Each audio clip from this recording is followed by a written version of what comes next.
Hello, bachcho. Let's read the question. The question says, if A is nucleus, B is plastid, C is mitochondria, and D is vacuole, then arrange the given structures on the basis of their size. Question में हमारे पास चार organelles के नाम दिए, हमें इन्हें on the basis of their size arrange करना है. हमारा की कॉन्सेप्ट होगा to know about different cell organelles.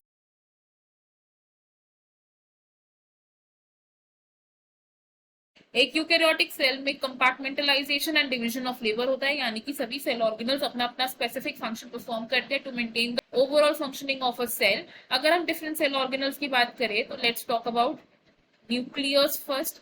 Nucleus जो होता है ये एक डेंस स्टेनिंग रीजन होता है इन अ सेल जिसमें कि chromatic and genetic material present होता है. अब न्यूक्लियस एक डबल मेम्ब्रेन बाउंड स्ट्रक्चर है एंड न्यूक्लियस का साइज कितना होता है? It is approximately 10 to 15 micrometer. Next organelle जिसकी हम बात करेंगे it is plastid. Plastids present होते हैं only in the plant cell and these are absent in the animal cell.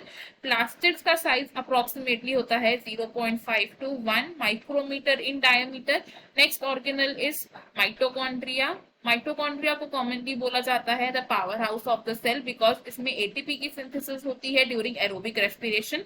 Mitochondria का एवरेज साइज होता है 0.5 माइक्रोमीटर इन डायमीटर एंड इसका साइज रेंज कर सकता है from 0.2 to 1 micrometer. Next organelle जिसकी हम बात करेंगे इट इज वैक्यूल. अब ये जो वैक्यूल है ये central position and 90% of space occupy करता है in a plant cell. And जो एनिमल सेल्स होते हैं एनिमल सेल्स में वैक्यूल प्रेजेंट होता है but it is smaller in size and it could be multiple in numbers. And vacuole का size in the plant cell can range up to more than 20 micrometre. Now अब हमारे पास A क्या है? It is nucleus, B is plastid, C is mitochondria and D is vacuole. A क्या है? Nucleus, B is plastid, C is mitochondria and D is vacuole.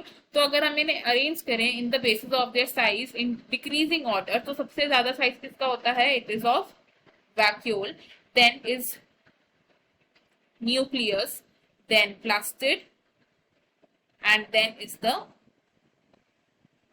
mitochondria. vacuole क्या है? It is B, then nucleus क्या है? A, plastid is B and mitochondria is C. तो हमारा correct order क्या होगा? It is D, A, B, C which is given in the option C. Option C is the correct answer and बाकी के options में incorrect sequence है इसलिए ये रॉन्ग हो जाएंगे. हमारा करेक्ट आंसर ऑप्शन C होगा. I hope you have understood it well. Best of luck. Thank you.